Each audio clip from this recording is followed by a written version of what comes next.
एक और तरीका आपको बताता हूँ। व्यू एंड एडिट पे आया मैंने इसको रीस्टार्ट कर दिया। ये तो था मेरा एक ही डब्बों में माल, एक ही डब्बे में 50 यूनिट पूरे थे। अब अगर 3 डब्बों में माल आता है मेरा, तो फिर वो मैं अलग शिपमेंट बनाऊंगा, मतलब वो शिपमेंट बनाने का तरीका अलग है। Multiple boxes will be needed. मैं इस पर क्लिक करूंगा, कंफर्म करूंगा, वो मुझे कहेगा कितने बॉक्सेस हैं आप बताओ। मैंने कहा 3 बॉक्सेस हैं। वो मुझे कहेगा वेब फॉर्म भरो। अब ये फॉर्म मुझे फिल करना है। बॉक्स 1, बॉक्स 2, बॉक्स 3, अब ये तीनों की यहाँ पे डिटेल्स आएगी। टोटल यूनिट्स कितने हैं 50। मैं यहाँ पे डाल रहा हूँ 50। पहले बॉक्स में 20 पीस है, दूसरे में 15 है, तीसरे में 20 पीस है। अब इसने मुझे अलर्ट दे दिया तो भाई आप गलत डाल रहे हो, आपके 50 पीस हैं। तो मैं इसको बताऊंगा ठीक है ये मेरी गलती थी और इसने 15 कर दी। मेरी क्वांटिटी इक्वल हो गई। एक बॉक्स में 20 पीस है, दूसरे में 15 है, तीसरे में भी 15 है। इनका वेट क्या बनता है एलबी में बताओ। लेट सपोज मैं कह रहा हूँ 30 एलबी का ये कार्टन है, 25 एलबी का ये है और 25 एलबी का ये है, क्योंकि 20 पीस वाले का अलग वेट होगा, 15 वाले का अलग वेट होगा। ये हमारा प्रेप वाला हमें देता है जी। ये आपकी ये बॉक्स का वेट है, ये बॉक्स की डायमेंशंस है, ये नंबर ऑफ बॉक्सेस हैं और इतने यूनिट्स हैं, ये सारी डिटेल्स आपको देगा। ठीक है, फिर उसके बाद हम ये बनाते हैं। अच्छा, बॉक्स की डायमेंशंस क्या होंगी। लेट सपोज मैं कहता हूँ कि इसकी डायमेंशंस बन रही है,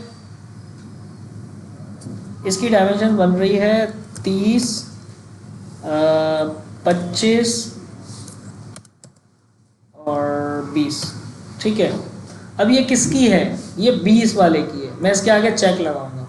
अब मुझे इन दोनों की डालनी है, ऐड मोर। ठीक है, यहाँ पे अब मैं बताऊंगा डायमेंशंस क्या है इसकी, 20, 15, 13। किस किस की है, इसकी है और इसकी है।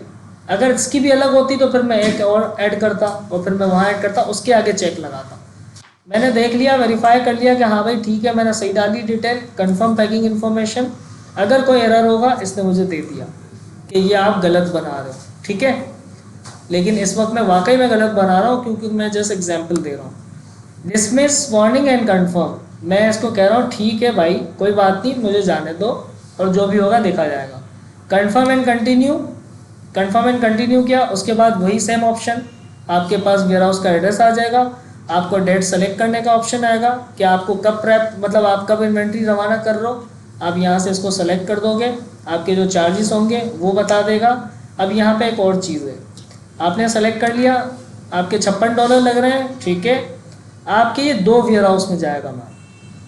ठीक है, आप इसके बॉक्स लेवल अलग डाउनलोड करोगे, इसके बॉक्स लेवल अलग डाउनलोड करोगे, क्योंकि 2 वेयर हाउस के एड्रेस हैं, ये दोनों अलग अलग है। ये वेगास में जा रहा है और ये जा रहा है एडवर्ड। ये आपको इस वक्त दिख रहा है चार्जेस ज़्यादा हैं, आपके साथ ऐसा होता नहीं है। ये तो जस्ट मैं एग्जांपल आपको मैंने बताई है, मैंने अपनी तरफ से डायमेंशन और वेट डाली है, तो आपको शायद इसलिए आपको ये चार्जेस ज़्यादा बता रहा है।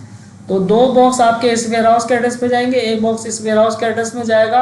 अब आप जब आगे कंफर्म करोगे तो आपके पास 2 बॉक्स लेबल जनरेट होंगे, उसको आप डाउनलोड करोगे और जब प्रेप वाले को भेजोगे सिर्फ इसको मेंशन कर दोगे कि भाई ये मेरे 2 वेयर हाउस में जाना है एड्रेस, 2 बॉक्स इस पे जाएंगे, एक बॉक्स इसमें जाएगा।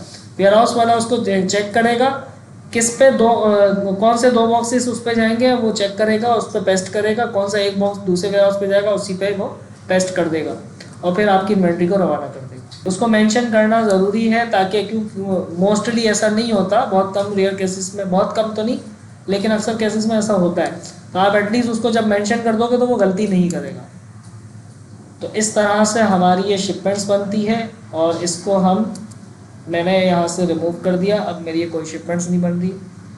ये था हमारा लिस्टिंग का, शिपमेंट का और अमेज़ॉन के सेलर सेंट्रल का ओवरव्यू इंटरफेस किस तरह का दिखता है। क्लियर है। एक और चीज़ दिखा देता हूँ, अमेज़ॉन पे आपने अपनी शिपमेंट्स कैसे देखनी है। यहाँ पे इन्वेंट्री के अंदर आप शिपमेंट्स में आओगे, शिपमेंट्स में यहाँ पे आपकी सारी शिपमेंट्स होती हैं। ये प्रोडक्ट थी, कब गई है, कब पहुँची है और यहाँ पे इसकी क्वांटिटी है।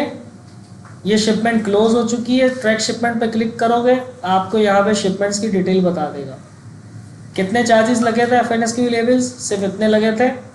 आपने शिपमेंट क्रिएट की, जस्ट इस पर क्लिक आएगा, जब आपकी शिपमेंट ट्रांजिट में जाएगी यहाँ बढ़ जाएगा, डिलीवर होगी यहाँ पहुँचेगा, चेक इन हो रही है अमेजोन के वेयर हाउस में, यहाँ आ जाएगा, रिसीव हो चुकी है यहाँ आ जाएगा, सेल हो के शिपमेंट क्लोज हो जाएगी। ये शिपमेंट क्लोज अमूमन अमेजोन पे तब होती है जब आपकी इन्वेंट्री खत्म हो रही होती है, बिल्कुल खत्म हो जाती है, तब ये इसको क्लोज करता है। क्यों? क्योंकि समटाइम्स ऐसा भी होता है आपने 50 पीस भेजे थे, अब जैसे कि आपके 2 वेयर हाउस में जा रहे हैं, 20 पीस तो जल्दी रिसीव हो गए, 30 पीस अभी तक रिसीव ही नहीं हुए, तो शिपमेंट क्लोज तब तक नहीं करेगा। तो मोस्टली ऐसा ही देखा गया है कि अमेजोन जब भी जो है आपकी इन्वेंट्री वो हो जाती है, इन्वेंट्री सेल हो जाती है, उसके बाद इसको क्लोज करता है। अच्छा, एक और चीज़ यहाँ पे देखो क्या दिखा रहा है, available for sale 12 of 12 units, मतलब 12 पीस तो 12 के 12 आपके सेल हो गए, 12 के 12 सेल होने के लिए रेडी है। एलिजिबल में कितने हैं? एलिजिबल में 11, प्राइम एलिजिबिलिटी, जो प्राइम का जो एलिजिबल हुए थे वो 11 हुए थे। ठीक है, इस तरह से यहाँ पे ये दिखाता है। ये था हमारा लिस्टिंग और शिपमेंट का टॉपिक। ठीक है।